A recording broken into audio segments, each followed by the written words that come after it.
ngitunda eri kati nfunye agigula kale ekintu kisize time okula wali okunoonya bungi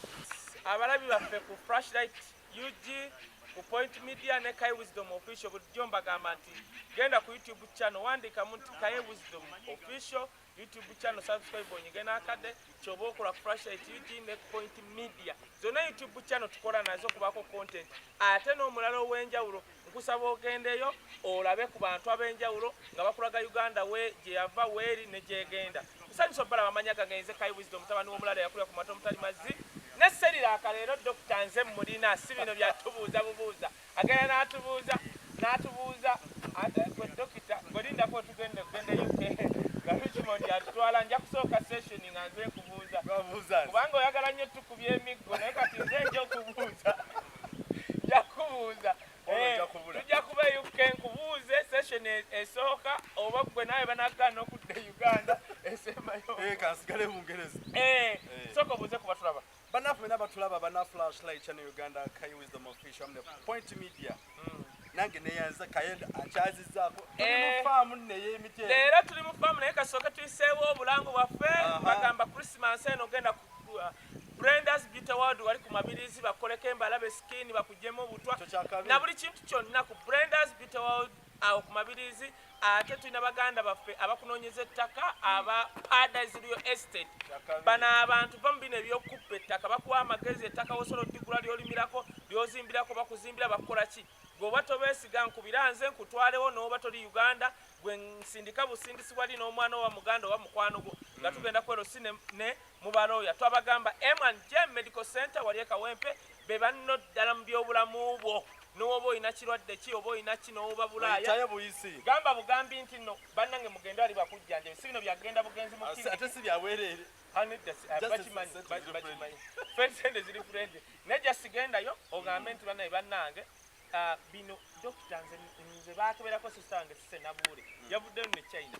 nga talina magundi typhoid oli n'amugamba nti alina typhoid obulala era nze natya so nze ngenda nnyo ew'omusawo gwenkola ki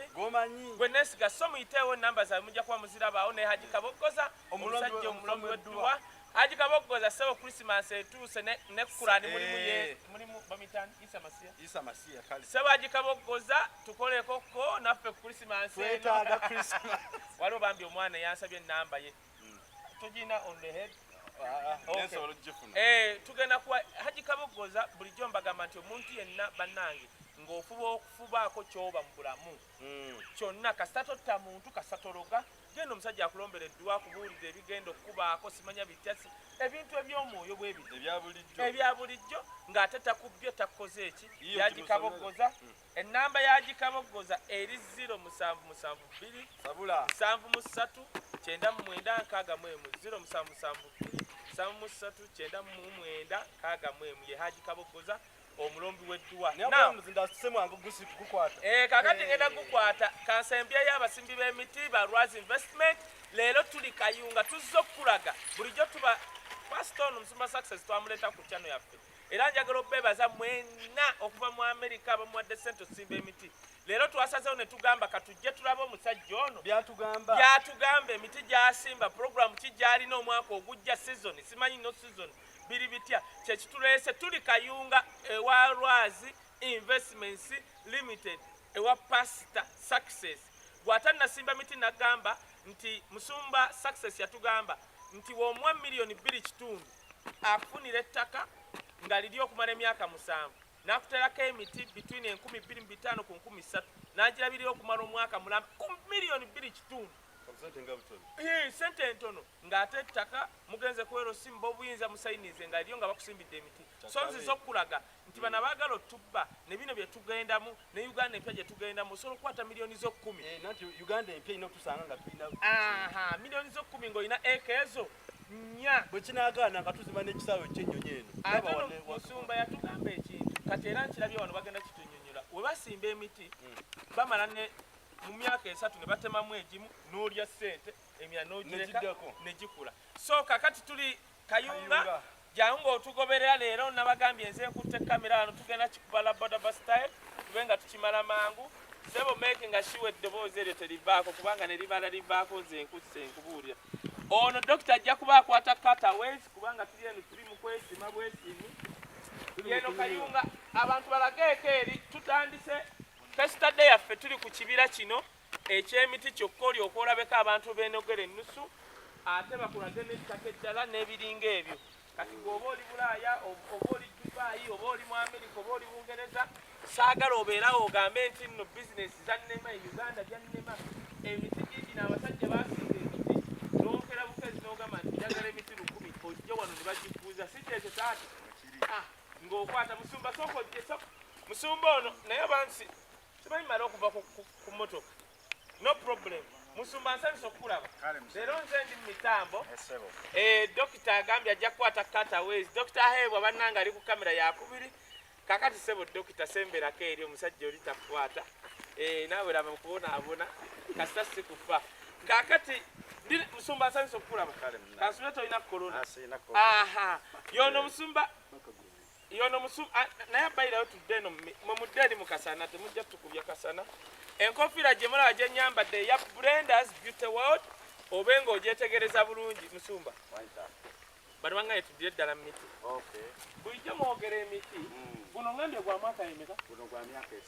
kati nina ekintu kyentegedde emiti gye tugula akasanvu 15 buba buti butono kati ate wendabye nenga wamma kituufu ekitegeeza omuti gw'emyaka 3 ogutundiramu ddala ssente okusobola kati guno mukudibiro bagujjawo ku mutwalo gumu kati gino gye batwala ne basumbula mu kibuga ne tugigula emitwalo 2 n'ekitundu guno gwa myaka 3 kati nze bunaku ogamba nga sitegeera mmaze tutuuka wano n'enkyawula nze bunaku mmanyi gino emiti gy'otugamba okutemamu egy'emyaka 3 nga ndowooza gye gino gye tugula 15,000 naye guno muti bakiraya nti tubagamba sente entono butabeera disappointed naye nga wali mu kutunda eka gy'omugamba miliyoni 10 asobola okugyamu 2 naye ffe twogera sente nga tagenda beera disappointed entono naye ng'asobola okukola ezisingawo nga nsobola nosayininga nti bw'otazifuna tukuddiza sente zo kati tutandike musumba for starters waliwo abatakumanyi njagala obeeyanjulire naki kyokola nakitulese Kayunga amanya gange bampita omusumba Sempijjalo nadi success musumba ekkanisa eyitibwa Rock of Ages Power Resurrection Church Kasangati ng'era ndi managing director owa company eyitibwa Lwazi Investments and Property Services Limited bane tudiringa mu kusimba miti n'amataka agafaamu n'okusimbako emiti ag'okugula n'ag'okupangisa eyo bye tudiringako nga Lwazi Investments soko bagambe ku kanisa natuukayo mwe basobola okugamba nti oli nabbi wa bulimba bagaye Kaye Wisdom yatuukayo ku church eyitibwa Rock of Ages church yaffe tusaba tukkiririza mu Bible tetukkiririza mu divorce tetukkiririza mu kugaba mazzi naye tukkiririza mu byamagero Bible byeyogera ate n'ekirala tukkiririza mu kukola sente osegedde kubanga Bible egamba anaawanga omukisa emikono emirimu gy'emikono ate mbunakyakole n'okulya taalyenga otuse ekirala eno enjiri ey'okugamba abantu kitwale kiikyo kibake mu bbanga nze sikyagikkirizaamu omuntu musomesa ebiti ne mugamba nti bw'oba ovuga booda at least savinga bw'oweza akakadde kamu jangu mu Lwazi Investment osasule ffe tukusimbira emiti egyo balance osasule mpolampola emyaka gy'esatu gigenda otuuka ng'abadde avuga booda eka y'emu ng'ogijjamu emmotoka ng'odda ku special musumba odduse nnyo nga sinna bagenda ku bakulu waliwo omanyi bamaneja ano benneeyagadde nga basajja banene bulungi nnyo basinga n'ab'e Kampala sooka onnyonnyole Lwazi Investment otugambye kyekola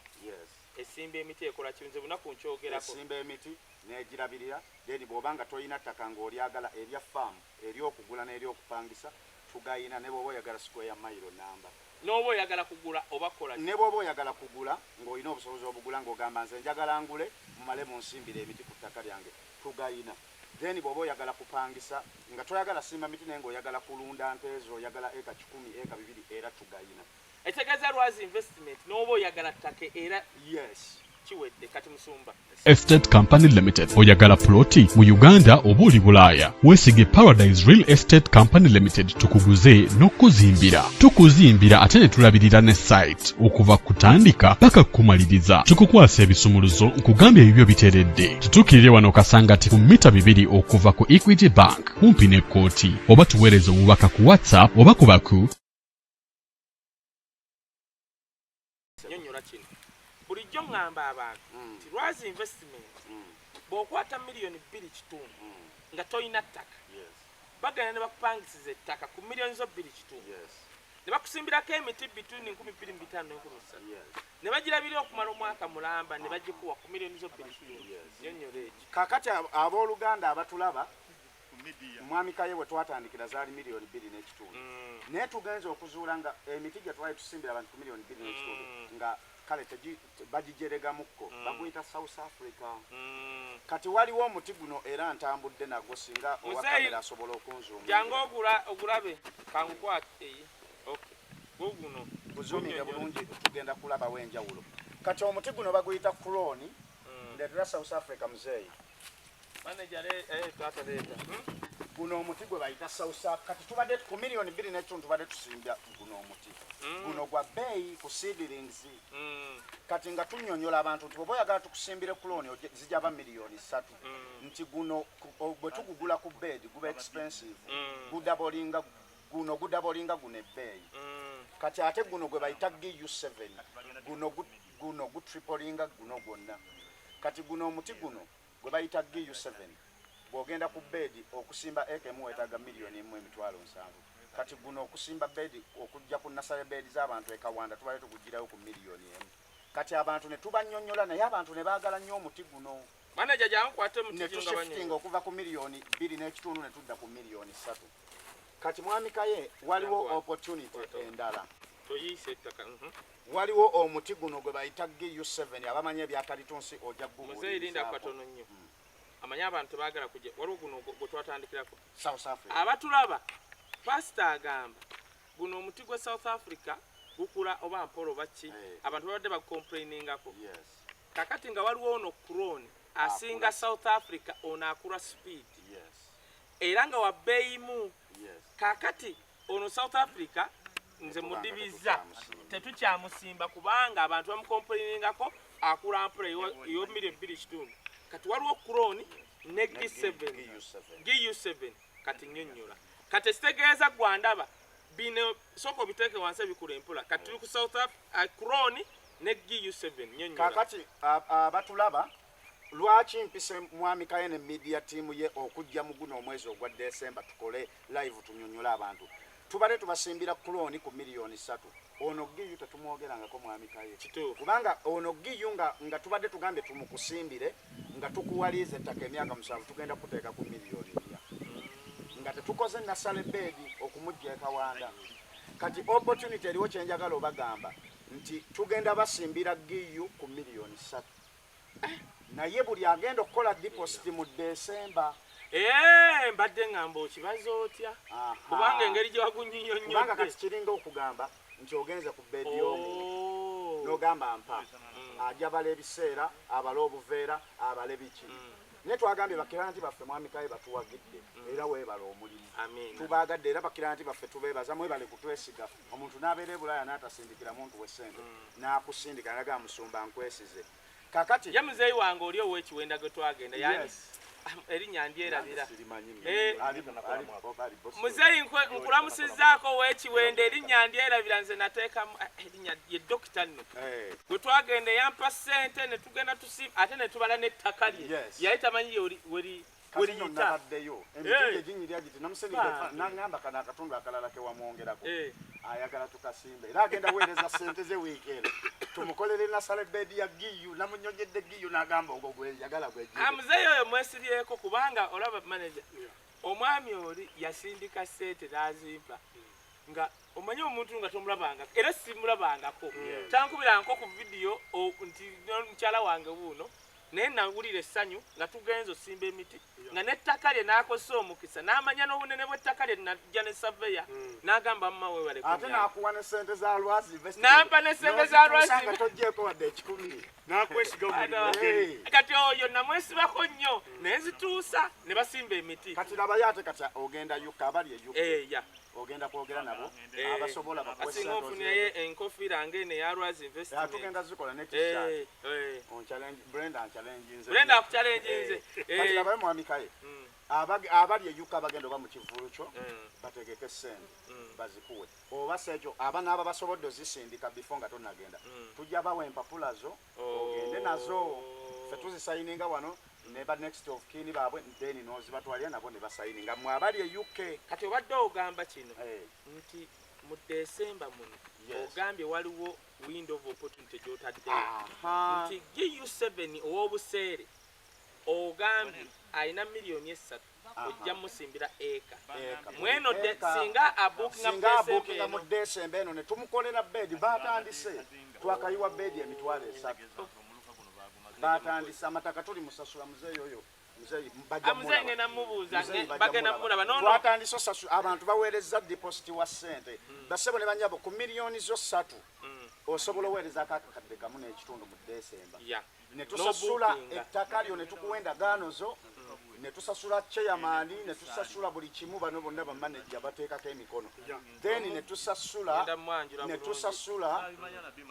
bedi ne tukuteeka ku program lwakuba nti tuzze kugina emiti emikulu ne waliwo emito wali gye tusimbe mugomunana naye waliwo site ennene ate we tugenda okukola nasale bedi. Dr. Sikako ku miti giri emito sikako emiti giri emito oba gundi yagisiseeko giri mito giri jawa nene bajja kola giri gyolaba gya myezi ena kati lino ettaka lyolaba lino ekibangiriza ekiriwo awo wewerawo eka 5 kati kaye wisdom naye ayinawo wano era leero wetugenda muwa ebiwandiiko bye bampadde ettaka naye ekyo nga tetunnakituukako tuzoge tukumala ekiro ngenda banyonyola ekigenda mu maaso kakati omuti guno giyu buli nsiga emu ya 7 kati balamu 25,000 obanga omuntu omusimbira 3,000 ogenda beera mu miliyoni emu emitwalo 7 takalyo ensigo yokka nga tekuli transport kati twasayininze n'omusajja bamuyita Samuel Kawanda wewasinga okuba seedlings ennungi agenda tuwa ezo seedlings tuzikolere wali ku nnimiro expert mu miti kati bano abasasudde already yangami musumba nfunye seedlings za GU7 ennungi omanyi byawukana waliwo GU7 waliyo GU10 namanyi kyensinga lwakwa sebere eno taata sinnakwanjula naye manyi kyensinga okwagala ku musumba ono akunnyonnyola ekirungi gwe ne weesalirawo kuba kati twajja mu miti nga totegeera guno kyeki kino kyeki naye kati olaba byennyonnyola abantu basinga okwagala nti mumanyi naye mu GU7 mulimu ekika bwekiti ne crown kuba kati omuntu asobola okuba n'essente ze naye nga ye alowooza temuli njawulo naye kati olaba sobola guli ngutadde wansi ne nga fokasinga ku crown neono GU7 ne mukutema kati guno ku masannyalaze GU ayi gutundanga keeke eyo kya abagagga bebatera ogisimba kubanga okusimba eka 10 ojja kwetaaga miliyoni nga si bya kampuni nga ttaka lyo ojja kwetaaga bw'oba oyina ettaka lyo tujja kusaba miliyoni 3 abatulaba ekyatulese leero ne dokita ali ku kamera ey'okubiri wanu kulaba nti Rwaz Investment esimba emiti bukyatandika balangira bayina waaka ku ttaka ettaka gyeriri emiti gyeriri ekyo kimu ekyokubiri naawe olabeko ekyokusatu ekyasinze tuleeta nga sente ogenda kusindika Christmas adamu abali e Saudi Arabia Dubai nga tonnasindikira maama wo kulya nkoko na nyama kubanga enkoko bajja girya naye bano batuwadde omukisa nti mu December omuntu anaabuukinga osobola okuba tolina miliyoni zonna 3 ne kwotako miliyoni emu ogamba nange kambuukinge munsimbire mu season etandika eya January bakubukingira ettaka lyo n'emiti so kakati windo eriwo nnaku zino zokka za December kwabo bokka abanaasobola okubuukingako n'obatoweza miliyoni 3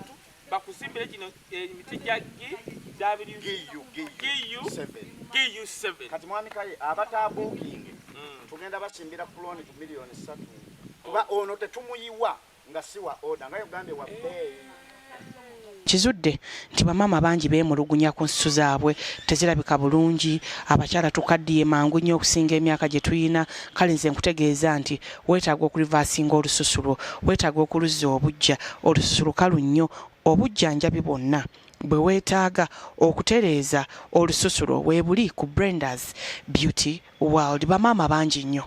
ebizigo bitwokyezza tetukyategeerekeka naye nze nkugamba nti ekyo kye wayonoona ku Brendas kye tuddaabiriza era ne mbategeeza nti ku Brendas tetwerusa bantu tumuyira buli asasula nga tumukolera otegedde kati ono labayo kati ono bw'aba omutema ku 2 ono omutema ku myaka 2 kati olaba ku myaka ono ku myaka 2 osobola otema emu nga tukuseetingidde emiti 3,000 n'ogijja mu miliyoni zo 10 naye ng'osasudde miliyoni 3 z'osobola okulyamu enkoko kati mpuliriza lumu nabagamba ekintu kino nabagamba abantu bano basimba emiti 2,500 ku 3,000 musumba ono yaŋŋamba nti emiti eyo gimera mu myaka 7 naye n'agamba mu myaka 3 bajja ne bagikendeezaako kuba baba basimbye emiti mingi bagikendeezaako ne bagisalira ne basalako gye batemyemu ate n'ogitunda n'ofunamu ka ssente kati kyeŋŋe ye paati tujje tuddako kati gino egisigadde ne gisigalako emyaka 7 gy'oguza ab'amasannyalaze bakola mu mbaawo bikoze bitya waliwo nekano nga tetunakeera kati bano betugamba oyinza obanga gweoyagala ssente kubaako kyotandika n'ogitema gyonna ne bakuwamu buli muti tugeze okutundiddeko 5,000 emiti gye 3 miliyoni 10 meka naye ate liize we baya myaka 7 n'ogitemerako 2 kitundu obo bwennyini nga tozzeemu kusimba buddamu ne buloka era abakamerawano wetuli waliwo agenda nkola ate oleesa ekintu ekijja kansooke malo kiteeka mu bwongo lindako mpuliriza gwe ono omusumba ate kyaleese kikulu singa wakiŋŋamba dda nenkyogerako agamba ku miliyoni zo 3 bakupangisiza ettaka ku myaka 7 osobola osimba emiti ku myaka 3 n'ogamba akayaasi kankubye gyonna kangiteme ne bagitema n'ogitunda n'ojja mu miliyoni zo 15 bw'omala kubanga liizi emyaka 7 ekyaliko n'oddamu n'olimamu bulimi n'osimbamu ebijanjaalo n'oddamu n'okola ssente ate ebijanjaalo n'ojjamu akakadde kubanga ettaka liba likyaliri emyaka 7 kakati mujje olina akatale kitakwanja kudda ku maneja nzire ku muzeeyi wange oli ow'ettaka akatalekeka nsaba abantu mutandika okuweereza ssente zammwe tusasule ettaka lyammwe tubabuuki tukole nasale beds ono Desemba yenna ku giyu abagenda okukola tuyinza obawa mpaka January 15 abatakole booking tujja basimbira ku looni bwe tubadde tubasimbira ku miliyoni 3 naye kyenjize bw'oba oyagala eno giyu 7 bamala omala bookinga ne bamala bagiwa ne balyoka bagiwa bed kubanga ziri expensive then akalala akatalekeka abalina amataka gaabwe zigenda ba miliyoni bw'oba oyina ettaka ng'oyagala bano abalwazi investment kuba basimba emiti gwe bagabe bugabe liri Kabaale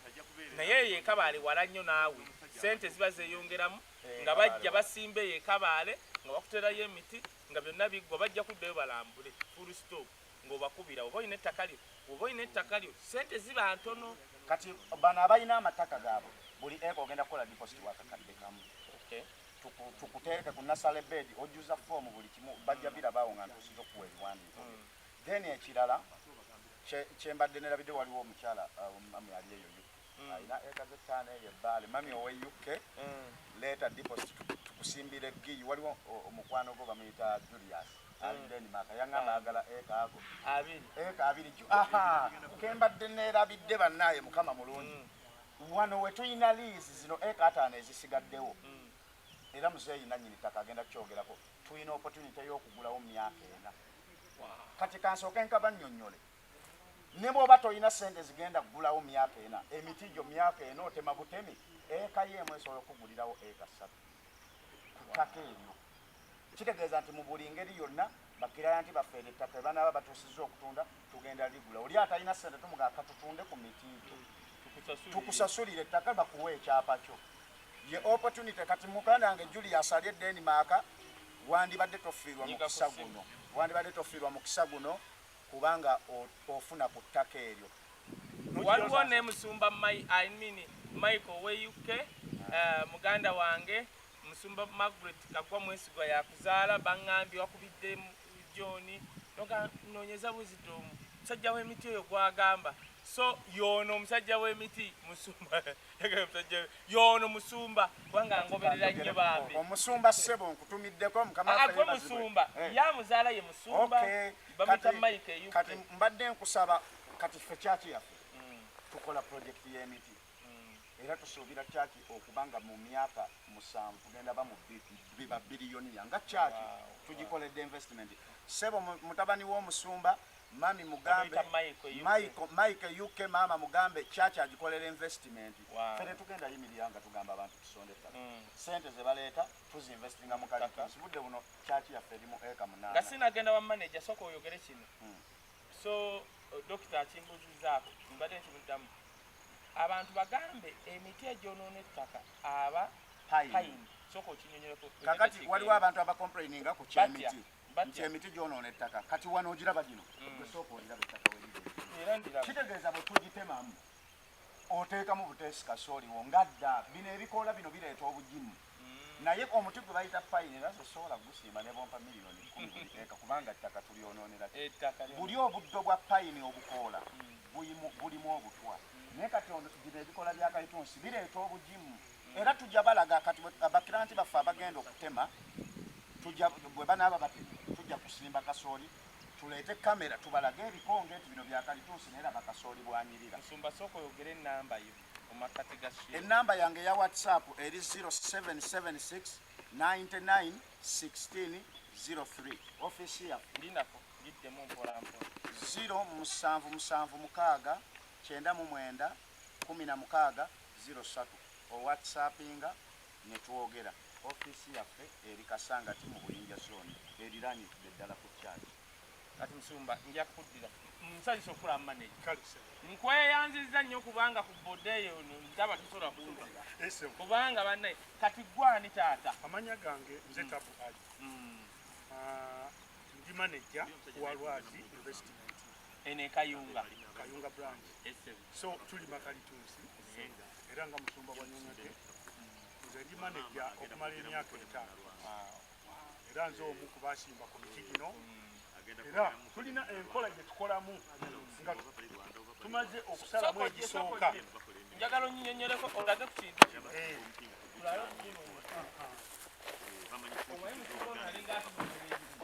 n'atugamba nti basalamu emiti kati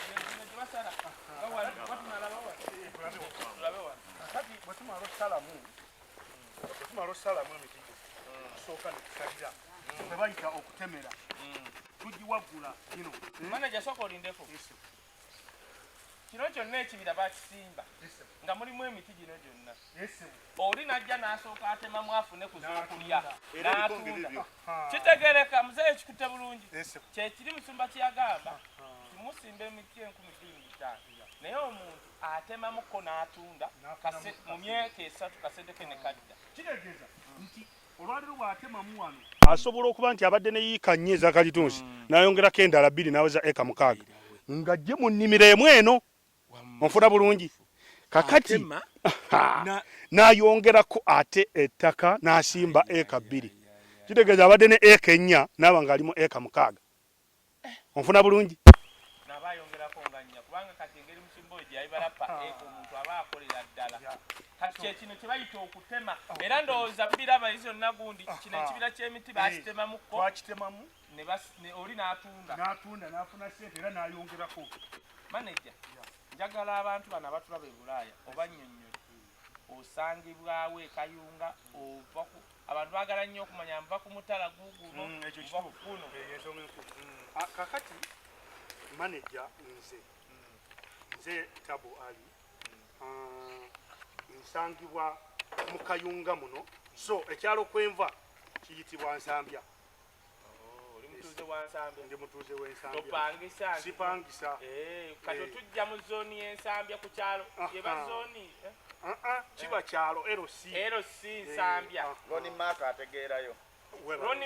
Roni Mark nkutumidde. Roni Mark abamumanyi wa media personnel kutumidde. Roni Mark no muganda wange ye Kampala. Abantu bajja e Kayunga ku kyalo Nsambya. Babuuzani? Manager Ali wa Lwazi International. Thank you. Kakati tugende olinayo akatalekeka koyagala okuŋŋa? Akatalekeka era ndibadde njagala okuyisaawo. Nsaba abantu bonna abatulaba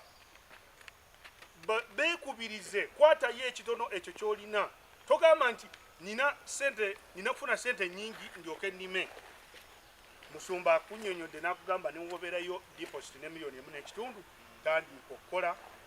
si bya kiyaaye ebintu nze mbibaddemu kati emyaka 5 sifunangako buyaaye bonna abagagga bazze buli mugagga alina ekibira ki kakati nina kati aneyagaze nnyo okugenda okulaba taata nsanyusa okukulaba ate ono alabika ava mpandimu jangu kati mwena mbagobe mama jangu Amerika ekulabe ndoko otubulize mu lulimi lwewaffe babuuze bali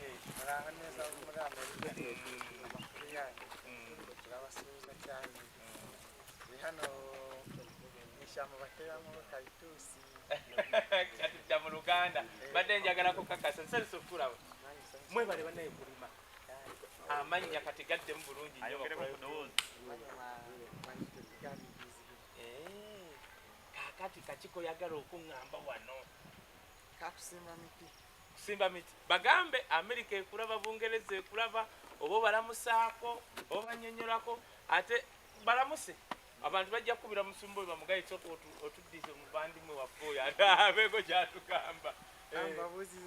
muza mwanyinanga ali awo Denmark omuvandimwe munnange tulamusizzaako ali awo Denmark yeetegedde ate okweyogera amiina kyekyo kyokka abantu bagambe basimbe emiti basimbe emiti mu lugundi bagambe mu Lunyarwanda bagambe mu Lunyarwanda bagambe engeri gy'osimbamu emiti tugetta bugesi soko bagambe okusimba emiti baze muri Uganda tutera ibiti tutitaka tukateera ibiti biba bigororese neza bimeze neza aho ushaka hose tukatera nta kibazo omusajja alogedde lonna oba omwagala ono oli Amerika oli luddawo abavandimwe bannange munkubire bamukubire musumba amusumba ajja kukubira manager wa Rise Investment amubatuuseeko taata ono kakati eno paati kusemba na muzeeyo eno gwe nkyasiza okwagala ensooka okulaba nange bwe baŋŋambye wenjogera ku kyettaka mba ntuuse era oba otuuse ajje gyankwaniriza taata amannya mpitibwa Kitaka Asumaani Amerika yonna ensi yonna kati ekulaba wendi nti mpitibwa Kitaka Asumaani nga ndi mutuuze ettaka lyange liri ku kyalo kibayita Kiduukulu eripangisibwako naye nze ndi mutuuze wa mutawuni eriranye eyo ettaka eri lyennyini bagiyita Kitwe ebyo n'ebyalo biri mu Kayunga district era omuluka baguyita Kanywero kyembadde okubuuza omuluka baguyita Kanywero omuluka koze division gwe muluka naye muluka mugutegedde Kayunga muluka Kanywero egombola gundi Kayonza egombola Kayonza kati egombola division omuluka parish ekyalo omuluka kyeki omuluka Paris nedde anti omuluka gw'ovaamu omuluka nva mu Kanywero omuluka Kanywero ekyalo Kiduukulu kati abo bakutegedde obutuuze obwange nze wentuula nga nze ndi Kitwe era ndi muluka gumu ogwo era ekyalo ova mu Kitwe nodda mu Kiduukulu sanyusa okulaba nange bwe ntusebwe kakati bano abasajja bye mwogerako ebyettaka biri bitya natandika okukolagana ne Lwazi Investment okuva emabega awo emyaka 4 okutuuka saa zino wetuli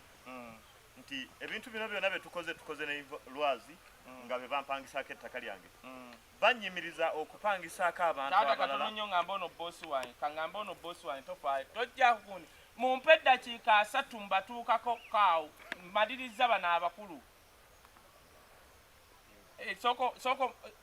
katono nnyo bagiraba kacaayi awo kacaayi katono nnyo taata soko ntunira ebyettaka omanyi bano banninza ate sobola kuva ku byattaka ano nakukola ssente bwe ntandika okukola ne Lwazi nennyimiriza okupangisa abapangisa abalala bonna nga yatandika okupangisa omwaka ogujja etandise n'omwezi ogwokusatu sente zinatandika dozifuna ez'omwezi omwaka ogujja omwezi gwa kusatu batandika okupangisa ekitegeeza taata gwe landiroodi waffe nze landiroodi w'ettaka eri tukuumye ettaka saabasajja atugamba okukuuma ettaka mukuume ettaka tusaba musimbeko ebibira era ffe katujje tusimbeko ebibira nga mulikuumye ate naffe tube beesigwa Lwazi Investment yansuubiza okunsimbirako eka 3 abo nga basimbira nze bansuubiza okunsimbirako era season ejja eno tugenda kuteeka ku nasale bed omugezi oyo musumba nnyonnyodde waliwo obuli obuti obufu kati atunyonyoddeyo nange njagala nsimbireko giri kuba bwolengera giri egiri wali eri ginakola mwaka giri myezi 4 nogiraba nga gigobyemu ebirimu ebisinga taata kuba njagala okujja ewuwo nye bulungi sukaali ng'omugambye nti njagala giri negiri gye wannyonnyola oluzungu simanyi era nebadde njagala ebyanyonyole kubanga oluzungu ina engeri gyabinyo naye musajja muntu mulamu kubanga akulabula naganedda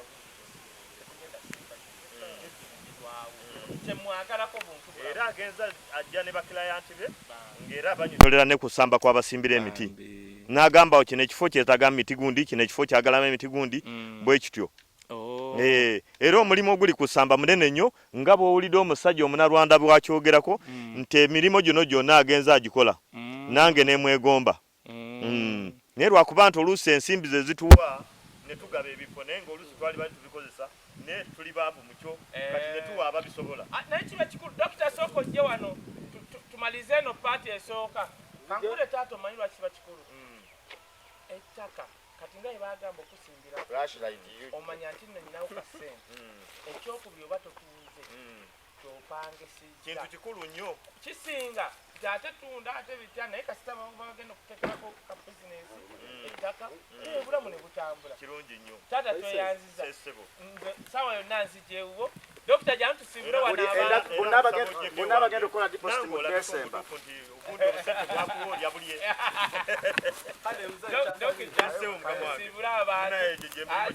manaja jangu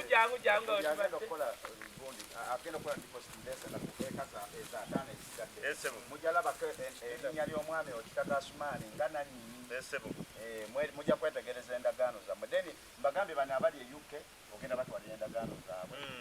bazisayininge then ekirala kyembadde sinyonyodde waliwo abantu nga yagamba saagala kutemamu kuba waliwo ababisiimye ng'oli yayina sente esobola omubeezaawo mpaka ku myaka 7 mu eka emu tukusetingiramu emiti 100 ono giyu naye nga mu myaka 6 omuti bajja kuwamu emitwalo 10 tukutereddemu 100 eka emu ogijjemu miliyoni 10 olw'ebbeeyi y'omuti olw'ebbeeyi y'omuti n'obunene giyu agejja nnyo omutwalo wali ku kacayi abikunyonyere bulungi ebyo by'oluzungu ayogera Luganda njagala nzije nga ndaba ekibira awo kati labayo mwami Kaye olaba guno omuti gwa myaka 3 kati giyu ku myaka 2 aba yenkana bw'ati ku myaka 2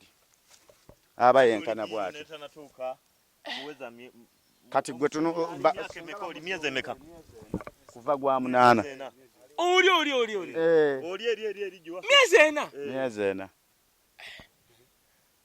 akaterekeka manager kakati akatalekeka ekyamazima abantu mwenna mwekubirize musimbe kalitunsi era nange nga manager nganze nange Lwazi investment yansuubiza okunsimbira eka era yamala ogisasula ogipangisa kitegeeza nange kyenkola nkyagala era nkikola nga kyamazima omanya kinyumira taata netulabamu abantu abakulu bakitamu kulira emirembe ekyokubiri nti emiti gino kenjagaddeko nti kubanga emyaka tegirwa twakalonda pulezidenti wano naye omwaka guweze ate emyaka giriawo nze bwe natunuulira sente abaami bano gye bampa nabalirira ku kisanja nze ataasoma mbalira ku bisanja nti twalonda gwakomeka nti weguta emyaka 5 giweddeko tunagenda emyaka 2 gyeginaminamese sente zino nzo zirya neŋŋamba egenda kuddako kati kanjagala kusibula jangu kakati njagala obbagamba mwenna abadde batulaba ku owa Musumba Success nga ndi ne dokita tetutera zino channel ya Kai Wisdom official flashlight UG ndowooza woolaba history yazo tetutera kuleeta bintu bya kifere era bwe tugamba nti ono sponsor waffe akola kino kyekitulese mu Kayunga nze nebaza abantu mwenna abambuuza ku miti mwenna abeetegese omwaka ogujja naye byemiti bino bya planning togamba musimbire kati omusajja akunnyonnyola obuukinga okola ki si ebyo nafunyeyo kasente kati mugende yenkya no season omusajja asimba season kati saagala season ekuyiteko December omusajja atugambye batuwadde opportunity ti mu million 3 waliyo offer millions ate ekinyumidde omusumba anyumira nnyo ye taggwayo n'obaako ne miliyoni emu akukwatira booking emiti okitegere bannanyini ttaka obalabye ebitundu byabwe boogedde obirabye n'ebirala mwe abalina amataka abankubira olwo omusajja yankubira simanyi kyenjojjo oba alina ettaka simanyi yagamba ettaka lyange nditemako butemi kati va mu byokwogera bannayuganda twogera nnyo then ogambe nti mumanyi abasajja bansimbireko acres 3 mufo kyokugula emmotoka ya miliyoni 5 kwata ettaka obayite bagambe musimbe miliyoni 5 mulimu eka mmeka muzibalirire bakusimbira emiti njagala okusibula abantu nga mbagamba anytime bannange nga lumu January ndi mu Bungereza UK ku Regency Hall East London promoter Richmond tugenda kuba tubakubira kino 1 2 3 hours on the stage ngamba kuba bukubi kigambo nze n'abayimbi Irene Namatovu Fikfa Maika Pia Pound Chosen Beck nga lumu January banesagala mu nswaze sagala mwekwase nti winter wisdom rachoze mu winter abalabo naka bajje mu summer fe tulumbe winter